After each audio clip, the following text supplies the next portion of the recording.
Alright, so what's the big deal with prayer in the first place? What's the purpose behind it? What is it? Why should I do it? And what does the Bible say about prayer? Well, in this video, we're going to be answering those questions and more. And we have all of this coming up next.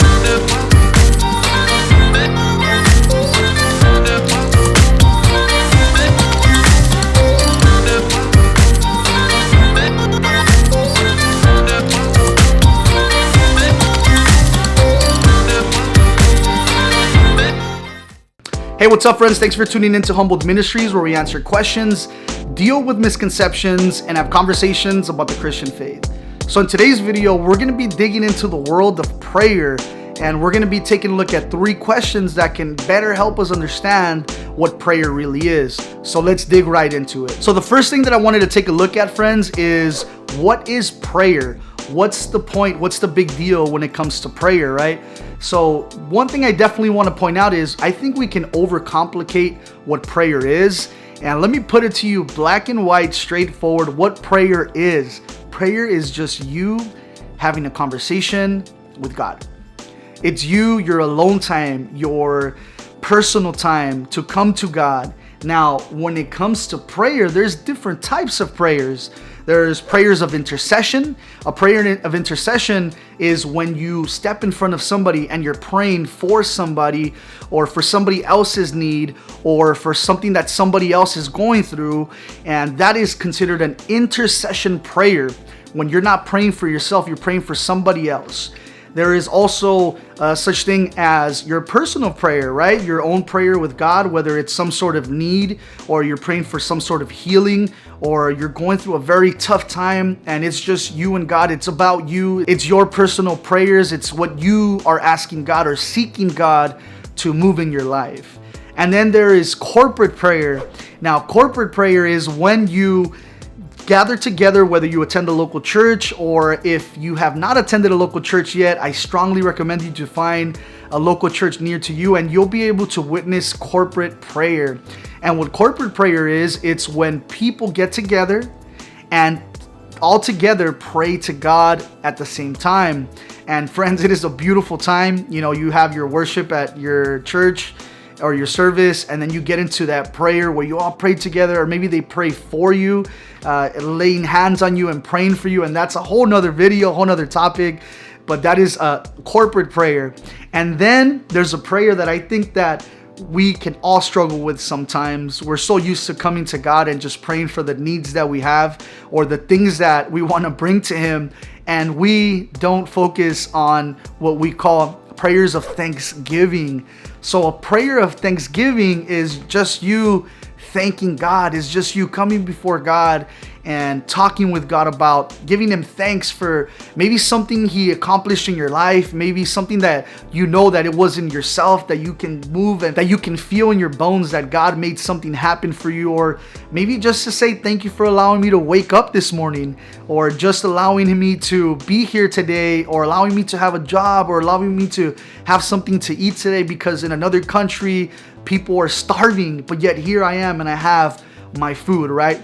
Let me get back on track. I'm getting excited. I love prayer. This is something that I'm very passionate about because it's just so personal, friends. It's so personal to be able to come to God and just bring something to Him or talk to Him and have a conversation like the Heavenly Father that He is to us, right? Now, one thing that I want to point out is this.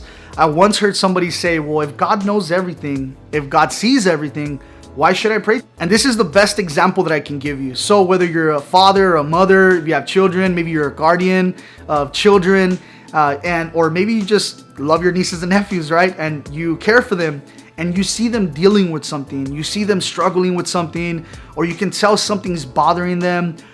Sometimes you don't really go straight up to them and say, hey, tell me what's going on. Or, yeah, I know this is what you need, or I know that this is what you're going through, and then you go into give them advice, right? A lot of the times you kind of sit back and you let them reflect, and you want them to come to you, right? You want them to feel comfortable. You want them to be confident to be able to come to you and speak to you about what they're dealing with. And what happens when that happens, friends? What happens when that happens? What happens when that happens, friends? It's a very intimate time, right? You hug your child or your or your niece or your little brother or your little sister or your mother or whoever, for that reason, somebody you truly love, and you wrap them around your arms and you just feel grateful. And why do you feel grateful? Number one, because they had confidence in you to come to you with this problem, this situation that they were going through, or maybe a need that they have, and they felt that you were worthy for them to come to you and talk to you. And let me tell you, friends, God is so worthy. And that's exactly how it is. God wants you to just come to him and speak to him. He wants you to trust him. He wants you to be able to bring to him anything that you're dealing with. You know, there's nothing that is too big for God, friends. God created the heavens and the earth and everything in between, and he has all the power to be there for you. Now, there's a verse I wanted to read, and that is out of the book of John. So it's 1 John chapter 5, verse 14, and it says, "This is the confidence we have in approaching God, that if we ask anything according to his will, he hears us. And if we know that he hears us, whatever we ask, we know that we have what we asked for of him." And so there it is, friends. You know, if we have that confidence in God, we come to him, it will be given to you. Your prayers, he hears your prayers, right? And that's the first question that I want to take a look at, friends. Let's jump into the second question. So the second question that I want to take a look at is, why should I pray? Why should I do it? You told me a little bit about what it is. So why should I do it? And what should I pray for? So you should pray about anything and everything. One verse that I definitely want to take a look at was Philippians chapter 4, verse 6. It says, "Do not be anxious about anything, but in every situation, by prayer and petition with thanksgiving, present your requests to God." So why should you pray? For any reason. Pray for somebody that you love, that they're dealing with something. Pray for yourself. Maybe it's some sort of need that you have. And pray for your neighbors. Ready for this one? Pray for your enemies. That's a tough one, right? Pray for anything and everything. Anything you bring to the Lord, he hears you. Remember, it's just you having a conversation with him. So why should you pray? For any reason. There is no boundaries to prayer.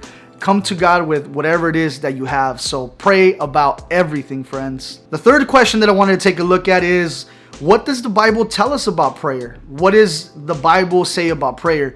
There's a lot of different verses that we can take a look at when it comes to prayer, friends. But I wanted to take a look at two that I definitely think is worthy of pointing out, and it's definitely key for us to point out, to have in our hearts. And the first verse that I wanted to take a look at is out of the book of Matthew, and it's Matthew chapter 6, verses 5, and we're going to go all the way to verse 8, so bear with me while I read this. And it says, "And when you pray, do not be like hypocrites, for they love to pray standing in synagogues and on the street corners to be seen by others. Truly I tell you, they have received their reward in full. But when you pray, go into your room, close the door, and pray to your Father who is unseen. Then your Father who sees what is done in secret will reward you." Verse 7 says, "And when you pray, do not keep on babbling like pagans, for they think they will be heard because of their many words. Do not be like them, for your Father knows what you need before you ask." So there's that confirmation, friends. God already knows what you need, all right? Like I said, we have free will, and that's a whole nother topic, but God already knows what's in your heart. And come to him. It says on here, like it says, do not go on babbling like pagans. So there's no need for fancy words. There's no need for you to try to put all these words together to make a prayer. I think that that's the part where we overcomplicate prayer the most. It's where we try to put words together so they sound nice or they rhyme, and there's nothing wrong with that. Some people just have that gift to pray fervently with many nice words. But friends, God doesn't see your words, and he doesn't want your words. He sees, he hears, and he wants your heart. So it's just you speaking. Even if you know, I remember when I first came to the Lord and I heard all these people praying these amazing prayers, and I didn't know how to pray. And when I prayed, I felt awkward. And when they asked me to pray, I'd be like, no, I'm not ready for that.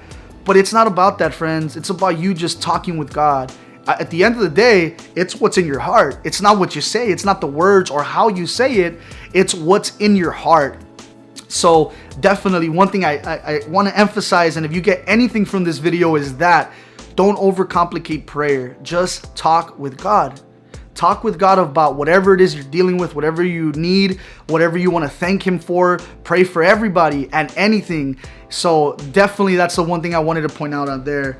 The second thing that I wanted to take a look at is actually out of the book of Matthew as well. And it's Matthew chapter 6, verse 9 through 13. And it says, "Pray then like this, Our Father, who art in heaven, hallowed be thy name. Thy kingdom come. Your will be done on earth as it is in heaven.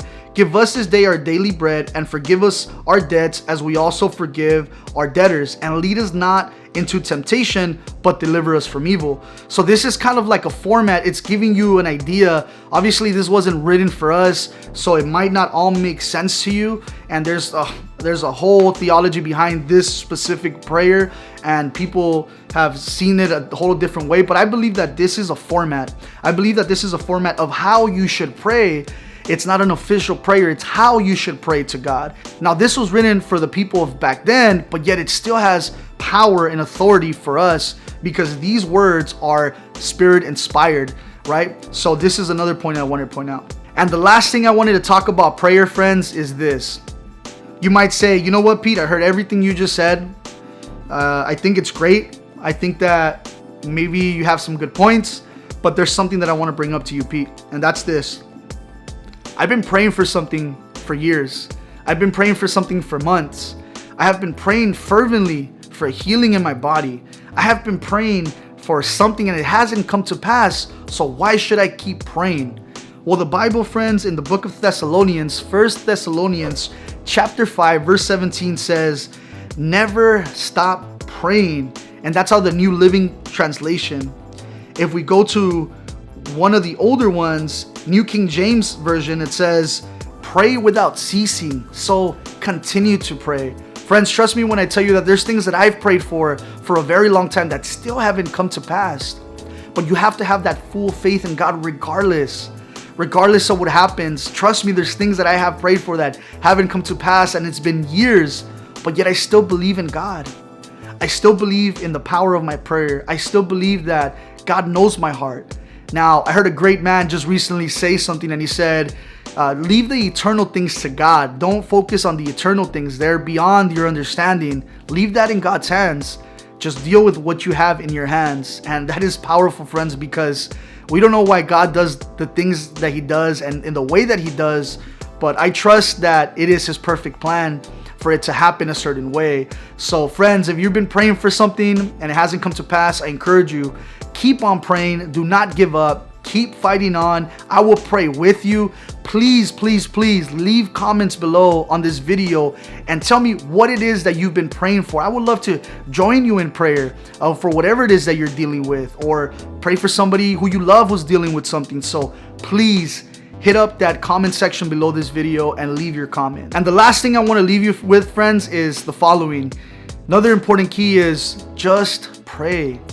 If you haven't prayed to God in a long time, maybe you have just started your relationship with God, or maybe you've never started your relationship with God, I encourage you, friends, after this video, take some time for yourself.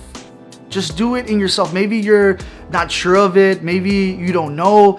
Just trust me, jump into prayer. Just close your eyes, or if you don't want to close your eyes, you don't have to close your eyes, but just take some alone time and just pray to God. Just talk to Him. Let Him know what's going on in your life. He wants you to come to Him. He wants to hear what you have in your heart. And I encourage you, friends, for that to be your day today. And I pray that today be that day for you to do that, friends. And if you have any more questions when it comes to prayer, please leave me comments below in this video. I know I didn't get to all these details when it comes to prayer. There's so much more, but those are definitely the most important things that I wanted to point out. Number one, why should I pray? For any reason and everything. Number two, what is prayer? There's many different prayers of intercession, everything we recapped. And what does the Bible say about prayer? And we looked at a couple of verses. Pray without ceasing. Don't ever stop praying. Pray, get some alone time. Do not pray with fancy words. If you're not there, just pray to God. Just talk with God. And I encourage you, friends, to make that to be your day today. I encourage you to challenge yourself when it comes to prayer and talk to God. So with all this being said, friends, I hope you enjoyed this video. If you did enjoy this video, please leave me a comment below. Please hit that like button. And also, if you're watching this for the first time, or you're watching this channel for the first time and you've never subscribed to my channel, I would encourage you, and I would love the support for you to hit that subscribe button below my video, and also hit that bell notification so you're notified when I make new videos. So with that being said, friends, have a wonderful time. I appreciate you all. I love you all. And I'll catch you on another episode of Humbled Ministries.